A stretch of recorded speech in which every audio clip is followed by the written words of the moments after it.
Oh my God, what are you doing Oh my God. What are the chances? Hi. Hello. So weird. Should we sit in these chairs? Yeah.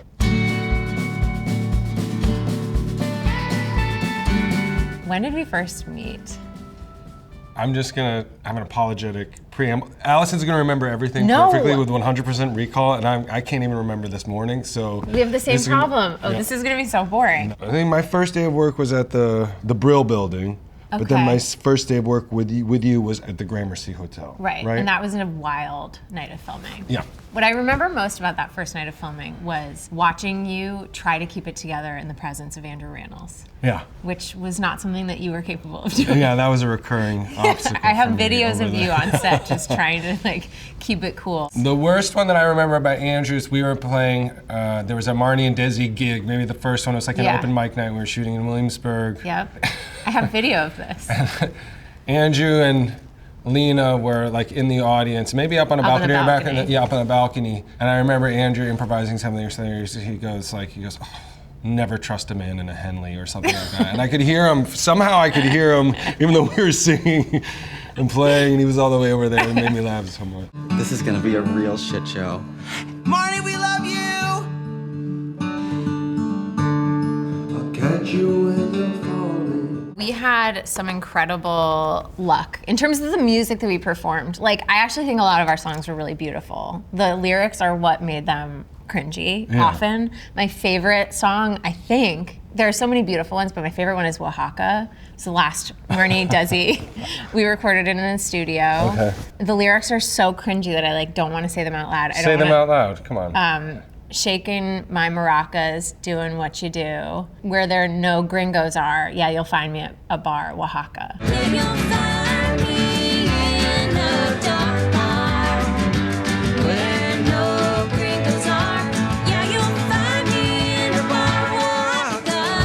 Marnie singing the word gringo is like, it should be illegal. It shouldn't be able to happen. I found out the other day that we had most of our songs were just discards from Kelly Clarkson. Well, some of them were. Yeah. I think the song Breathless, I don't know if, I guess we're allowed to say this, it's been a long time. It was written by Jack Antonoff for Kelly Clarkson. Okay. The one with like, and I'll ride over on my bicycle. Yeah, I like that song. It's a great song. Yeah. She should have done it, but we got it as a result. But yeah, I think the other thing was we often were really performing. Yeah. Which is nerve-wracking. I mean, I think what was nice that was built in was that they were supposed to be maybe not so great. Like nobody had expectation, like a very high expectation. So that felt safe to me. Totally to just, safe. To like go but for hard it. to decide how good to, like how much to try and how good to be. I tried as hard as I could try. Well, there was always this like, you know that it's being used for comedy. Yeah. So you're like, the pain of giving it my all. Yeah, but like you say, like the lyrics were so like kind of a lot in a way, and so specific and sort of guileless and embarrassing, that even if Leonard Cohen could sing them and they would still, what I mean? Like you could do this even if you, yeah, you're right, maybe. But I do remember thinking like, oh God, if I do my best and I look over at Video Village and everyone's giggling, that's just gonna scar me like forever. Yeah. I'm just never gonna recover from that. I had this experience of performing Stronger on the show where it was quiet except for my voice. Work it, make it, do it, makes us harder, better, faster, stronger. There's no more vulnerable experience than a room full of background, silent, and just your little voice just in the room, echoing against nothing else, singing, I'll be your white Kate Moss tonight. It's just like a very embarrassing. When you double down and commit to someone's tragedy, it kind of like, it can be funny. And I just felt like, the more tragic I thought Desi was kind of the funnier it was. Like the more he cried, the funnier it would be. I tried to cry like at least a couple times a season. That was never so important to me in any other, that was like to cry. I'm wondering like what it was like being known as these characters. Did people think of you as Marnie and Desi? 100%. It like fully assumed that the girls on Girls were just in like a documentary series and the men were doing like acting, which was a compliment, a very backhanded compliment, I guess, because we just, I don't know, we seemed like our characters, but we really didn't get credit for like performing. People just assumed we were exactly the same as our characters were. But then I'd have weird experiences. I was the same age as my character living in the same city. People would come up to me and just be like, Marnie. And then I'd be like, I know No, yes, okay. Yeah. Yeah, I am. I think it's so just true. a testament to the show. I think that people It were was, like, you know. it was such an honor to be part of a show that felt like it was so real that people thought they were running into that character on the street. Like they'd see me in like a Soul Cycle class and be like, yeah, Marnie's in my Soul Cycle class. I'm like, she is, in a way. She's with you. She's everywhere. Or like in the subway. But then people were also very, very free to tell me how much they hated her. Like in person, Yeah, I spontaneously. remember hearing about that. Yeah. What did people say to you about Desi? I don't really remember. Somebody came up to me on the train last night and was like talking to me about the bear, and he's like, "How come your restaurant opens at 3 p.m.?" I was like, "Dude, it's a fake restaurant on a show that I don't write. Like I don't know what to tell you."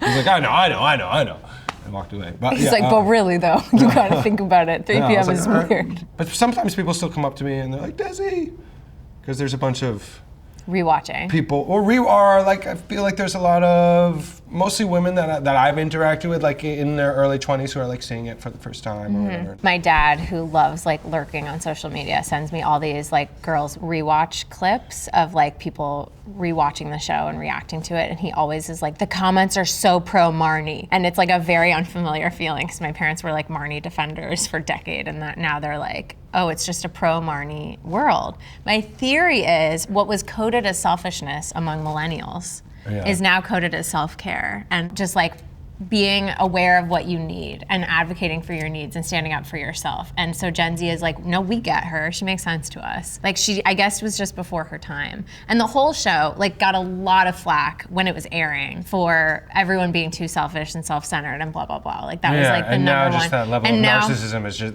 baseline. no, I actually think that it's a bunch of girls trying to like create the best environment for each of them to survive and thrive and being wrong, but like still trying and caring. I think that's a pursuit that is resonant in a new way, whereas before it just looked like we didn't know that any other countries existed or like that anyone had lives that were less fortunate than ours. But that was sort of the point. It just got like missed a little bit. But I think people are just getting it. I mean, Of course. insane self-involvement. But I think there's something to that. I like to imagine girls in the time of TikTok, like how it would have changed. Shosh would have a bangin', very thriving TikTok following, I think. She would have like lots of like acrylic nails, like tapping against a Stanley Cup, and then like get ready with me's, and I think she would be, do any of these things make sense to you? No, Okay, got it. I just saw your soul leave your body. I trust you. I think she'd still be trying to have a singing career in addition to other jobs. I picture her with another marriage under her belt, come and gone, I think. Probably on the verge of deciding to have a baby on her own. Do you see her in New York? I see her like outside of Boston, sort of like wanting to stay close, Amtrak away, but not in the same, needing to have a new zip code. Right, just sort of start again a little bit. Yeah. What about Desi? Where is he? Where did he go on I don't know, that I could see him like motorcycle? working with troubled youths, like at-risk teens, you know, like Scared Straight. Yeah, maybe like, or leading like Knowles leading, trips. yeah, like leading trips like in like Arizona, or you know, like in the desert or something, and like taking like kids that need, Scared Straight, that kind of stuff. I could see that. I could also see him like bussing tables at a place like Pappy and Harriet's, like out in Joshua Tree or something, like adjacent to a music scene, maybe. Yeah, but I like the idea of him as like a therapist, not like a licensed therapist, but somebody who's really getting their hands dirty with He knows how to make a fire and give advice. Yeah, just like I've been there, guys. I know what you're going through. Yeah. You know. This was something I debated talking about, but we have one scene in particular that was instantly iconic and that people I do not know talk to me about all the time. And it was a scene where your face was in my butt. Yeah. And we filmed it, I think, on my birthday. It was the first day of shooting for that season. Facts that feel helpful. Okay. And at the premiere, at which I was seated with my whole family, after that scene played, which is one of my favorite, hold on, I want to remember the dialogue exactly. I believe Desi says, I love that. I think it's like, I love you, I love that, or this. I think it's, I loved that, and Marnie says, I love you too. And it's a montage at the beginning of the season where you're like catching up with everybody, and it's literally all you need to know about where she is, what's going on. The scene ends, and Kathy Griffin, who's in front of me in the theater, just slowly turns around and slow claps in my direction after that. And I was like, well, as if I weren't already going to remember this for the rest of my life, I will remember it. Yeah, we had a lot of sex on the show. A lot of us had a lot of sex. I think I had the most. Of all of us. I think I know you did because that was Lena was making sure of it. So I'm obsessed with the Bear, as you know. During this award season, I had the honor of being in many rooms with you while you were winning awards, and I'm sure you were out of body while it was happening, but I started to get made fun of by the Fellow Travelers cast because the minute they would call your name, I would be like levitating in the air, like screaming. It was the most exciting thing to watch. Thanks. Your performance is so gorgeous. Thanks. I wonder what it was like being in that ensemble, because it really is, you have such spectacular moments, and your episode in particular, but it is really like a family from the outside, at least. And I'm wondering what that's like. I don't know, for me it's like, it's not dissimilar from Girls where you have just like a really good company. It takes a lot of pressure off, you just feel like you're on a journey. Everyone's telling a story, so you have less of a burden on you. And I really love actors and collaboration and being in a room with a bunch of people with a bunch of energy and having a lot of ideas. Like big messy scenes are kind of the things that I have the most fun with personally. Like that episode of the Forks one, what people really love. Like I really didn't enjoy making that so much. It felt kind of lonely for me in this quiet restaurant. I was working with really good actors, but it wasn't like my family of like the people that I had been working with in season 1 and like that kitchen, of like Maddie and Liza and Lionel and Jeremy and Io and everyone. I'm an actor because I want to collaborate with people, not because I want to like be by myself. If Forks was a little bit lonely, what was the most fun? I like the first season. Top of Like each I'm other like all the it's time. just like a mess. It's like a sinking Yeah. ship. Like people talk about like kitchens and I've heard somebody describe a kitchen as like being on a submarine. Yeah. I got stabbed. Not right now. I got stabbed. Son of a fucking. Open Abram! 1 minute! Abram, I got stabbed. Probably fucking deserved it. Yeah, maybe. I haven't seen Fellow Travelers, How dare you? I'm walking. so that's fuck. That's okay. I have to explain something to you, which is that when we make these things, there's now all this technology. You can continue watching it for quite some time afterwards, unless it gets taken off a platform unceremoniously someday. I'm But gonna for watch now, it. it's I'm still gonna there. watch it, but I think I'm gonna watch some Girls first. Well, why 'Cause not? I'm all As fired long up as now. my face is part of it, obviously. Malignant narcissism. Yeah. So what do you like? Okay, because after, well, maybe during it was Peter Pan, right? Mm-hmm. And then was Perfection. Get Out was before Perfection. Get Out, right? Get Out. Okay. Yes. So that was kind of because of Peter Pan. Jordan Peele was like, she'll do anything. Yeah, she's crazy. She'll do anything. She just flew on live television and started fighting Christopher Walken. Like, she's down. She will be the ultimate villain of this movie. And he was right. And Yeah. I loved it. And so then from there, I just was like trying to keep doing things that felt really interesting and also kind of playing with what audiences were expecting from me after each choice. Like, it kind of changed, and I really enjoyed that. Like, I knew that the first time people saw me after Get Out, they wouldn't trust me for a while again.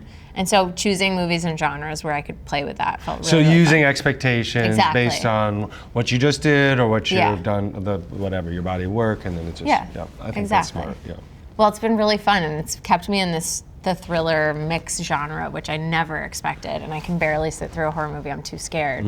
But it is really fun, and the characters are really interesting. And then I got to do a show like Fellow Travelers, which is totally outside of that genre and is historical fiction and drama. And that was a really fun challenge that felt also very different, but rewarding in a very similar way. It's actually, I'd be very curious based on just anything you know about the show to ask me a question blindly, knowing nothing more than you know. All right, so is Matt Bomer really that handsome in real life? So handsome, it's crazy. Great question. Great question. Girls is always like a kind of like a work in progress, which I think gave it like a bit of life and sort of like it almost also like a dangerous quality almost in a way. Like it did feel like it was could almost come off the rails. Fellows Traveler, more traditional kind of scripted. Definitely. Also because we jumped around time within episodes, but then also like narratively. So I'd have to keep track of like where we were in like broad chronology, like just a timeline, but also in the show, the order that details were being revealed in the show, and then the order that we were filming those things. It was all a jumble of like time periods. We went from the 50s to the 80s. So it was a very different process. It was like a different voice, different look every decade, and so that had to be much more meticulously planned. Fellow Travelers based on the play. Based on a book. Based on the book. And then there was an opera, I think, and then a Okay. play, and now our show. Okay. Tell me about that accent. My accent? Yeah. This is so funny. This is like Mad Libs, an interview. By the way, it's fellow travelers, plural. Okay. But we'll get there, it was fine. We can ADR that. Do you have an accent in it? I don't have an accent. I have a kind of like what would have been, we hope, accurate. I had a dialect coach. Would have been an accurate way for a lady of my station to have spoken during that time. I based it on my grandmother's best friend, Annie, who has an incredible voice. Like a kind of upper class, patrician. mid-Atlantic kind of. Yeah, slightly. Years ago, you wrote my husband a letter. You slipped it under the door of his apartment. Do you remember? Yes. I burned it. He never saw it. Any more fellow travelers questions? I know, he's been texting me nonstop. He's a mad fan. He can't stop. He's on his 4-3 watch. This has been such a delight. I'm so happy to see you. I'm always happy to see you. I love you very much. You're killing it. I love you too. Give me a hug.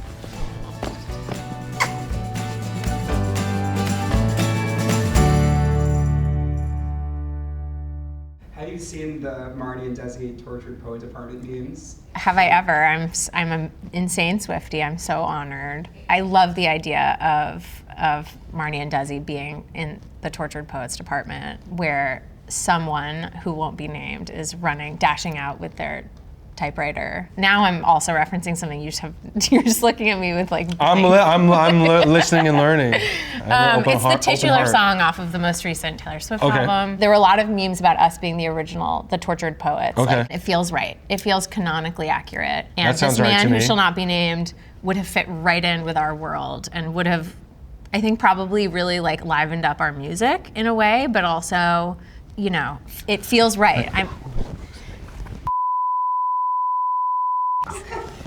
But it's just sort of Okay. rumored to be the muse of that song. Oh, okay, gotcha. With his gotcha, typewriter. Gotcha. Yeah. Okay. All right. I'm deep.